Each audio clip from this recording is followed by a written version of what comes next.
Hey guys, and welcome to a brand new video here on FPL Now. Today we're going to be going over my team selection for Game Week 5 and any transfers that I'm thinking of making. Of course, we're in the middle of the international break right now, so anything could happen by the time Game Week 5 rolls around, but this is kind of what I'm thinking about right now. If you're excited for the video though, drop a like down below, leave a comment what transfers are you thinking of making, subscribe if you're brand new, and let's get into the video.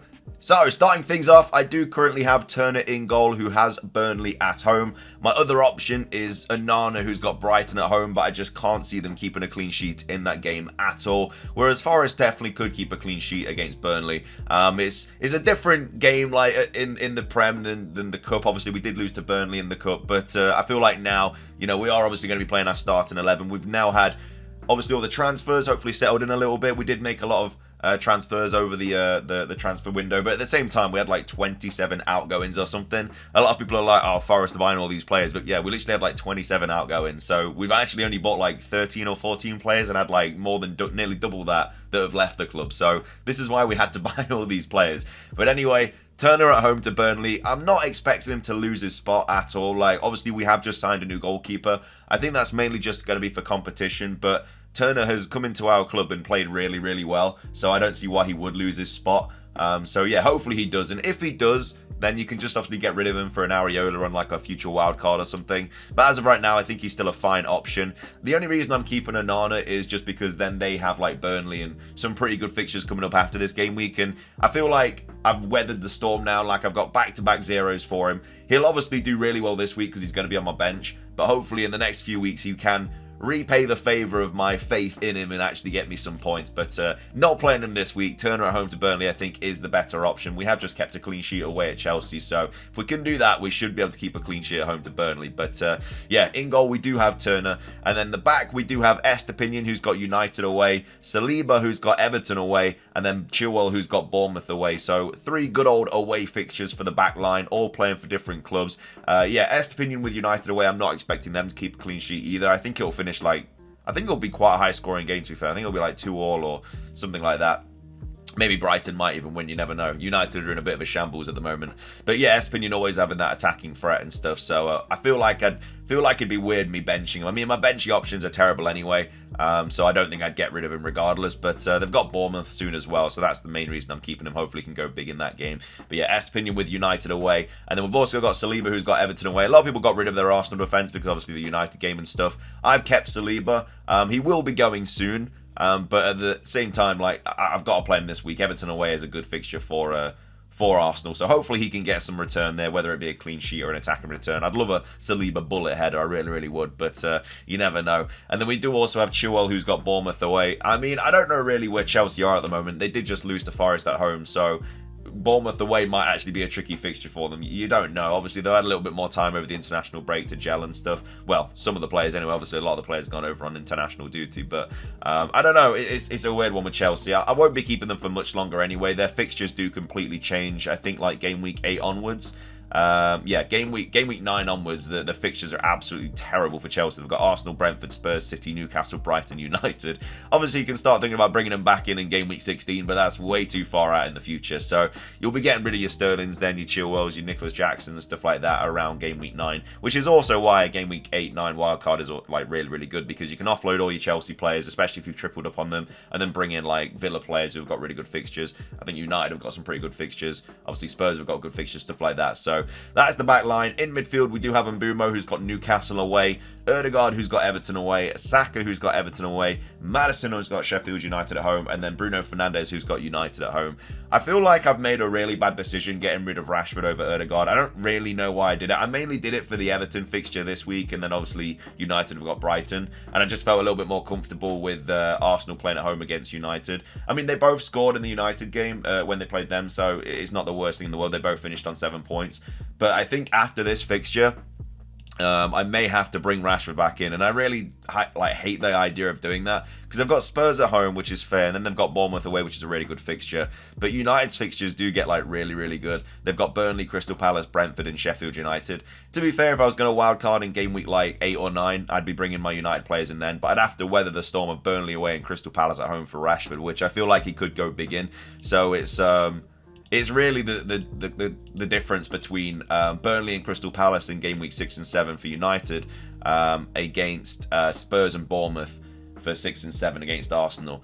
So that's the kind of situation. I just feel like it'd be such a waste of a transfer, though, because obviously I've got rid of Rashford, and then to get rid of Ødegaard for him would just be a massive waste. But at the same time, like, there's not really any other massive issues in my team, so I think I generally could just be rolling this week. And then if it is the case where I have like 2 free transfers, then maybe I'll potentially take a look at that idea. But yeah, I definitely feel like I messed up by getting rid of Rashford. Obviously, Ødegaard could go big against Everton away, and I'll be eating my words, but it's not filling me with like too much confidence. But yeah, Mbeumo, who's got Newcastle away, not the greatest fixture, but Newcastle look a little bit rocky this season. I don't really know what's going on, and obviously Mbeumo is on penalties and stuff, so yeah, really good shout there.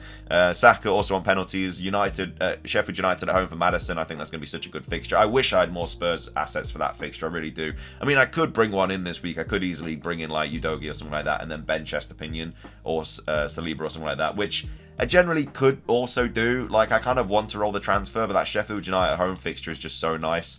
And I could easily get rid of a 4 mil defender for Udogie. I've got money in the bank, so I generally could do that. And then, yeah, Bruno Fernandes also on penalties, stuff like that. There's also the idea of bringing in Son this week as well for like an Ødegaard. The only problem with that is I don't really want 2 attacking options for the 2 fixtures that Spurs have got coming up, Arsenal away and Liverpool at home. I'd much rather be bringing in Son in around these fixtures here where they've got Luton, Fulham, Crystal Palace and stuff. Obviously, Udogie's not too bad to bring in because I can just bench him in the 2 game weeks where he does play Liverpool and Arsenal. But that'd mean I'd have to get rid of like Baldock or Kabore. And Kabore, like, fair play, Luton do obviously have that double game week in 7, but he did get benched in the last game, so I've got a little bit less confidence in him. And to be fair, Everton away and Burnley at home, I don't think they're going to keep in like too many clean sheets in those fixtures regardless. It's more of an attacking player that you'd rather be bringing in for the game week 7 double. And I don't think you'd really go anywhere near the Burnley players because of that Newcastle away fixture. It's basically just one fixture for them. So yeah, that's the midfield. And then up top, we do have Jackson, who's got Bournemouth away. And of course, Haaland, who is my captain, who's got West Ham away. So quite a lot of away fixtures this week. In fact, the only home fixtures I have are my goalkeeper, Maddison, and Bruno Fernandes. And then obviously my bench is Onana, who's got Brighton at home, Archer, who's got Spurs away, Baldock, who's got Spurs away, and then Kabore, who's got Fulham away. So yeah, very well could do. Well, let's go on to my transfers. So one thing that I am thinking of obviously doing this week, I do have 1.9 in the bank. I actually had my first price loss as well the other day. Bruno Fernandes went down to 8.4, which I was a little bit annoyed about because I feel like he's still a really good option. I think he's going to go big soon and people are going to be like, oh, I shouldn't have done that. But yeah, anyway, one transfer that I could do that I'm obviously thinking about doing is Kabore out for Udogie. I can easily make that transfer, and then I would just transfer out and then I would just bench Estepinian for him, because also it cancels the idea of my like attacker playing a defender, because obviously it just minimises your points when you've got attackers playing defenders. I mean, Estepinian obviously can go big in that United game, and it could really come back to haunt me. And again, I might play him over Saliba, I'm not sure. I just feel like Estepinian's attacking threat is so much better than Saliba. Obviously, the clean sheet potential is more in Saliba's favour, being Everton away. But, you know, if they do concede, then he's probably not really going to get me much else from that game. Whereas Estepinian's always got the chance of an attacking, what do you call it, return.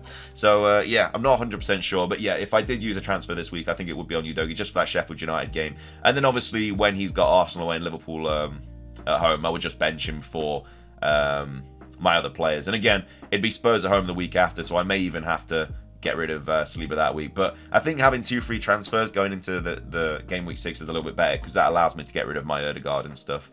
Yeah, I don't know, it's a tough one, but I mean, I could always play Udogie Arsenal away, but I think that's just not really worth it. I'd much rather back the home team there. So obviously that's one transfer I could make this week. Another thing is I could just roll. You know, there's not like a massive reason to make a transfer this week. It's not like if I bring in Udogie, it will just be a benching headache, really. Like, who do I bench out of Saliba and Estepinian? I mean, they'll probably keep a clean sheet. Like, it's Sheffield United at home. So, yeah, I'd fancy my chances with Udogie, really. But at the same time, it's not like a transfer that I 100% need to make. And then if I have 2 free transfers rolling into game week 6, I could get rid of both my Spurs players then. But then at the same time, obviously, they've got Bournemouth away in the next fixture. So I could get rid of Ødegaard for Rashford in game week 6, and obviously have him for Burnley and Crystal Palace, and just like, you know, take the L. I basically wasted a transfer, but it is what it is. And then as well as that, I could maybe use another transfer somewhere else. I'm not sure. I mean, I could do Udogie this week and then Rashford next week as well. There's no reason that I couldn't do that. But that means you know, I'd have no free transfer. I mean, to be fair, if I'm wildcarding like game week 8 or 9 anyway, it doesn't really matter that much. But obviously around game week 7, I would like to potentially bring in the Luton forward. I can't remember his name off the top of my head.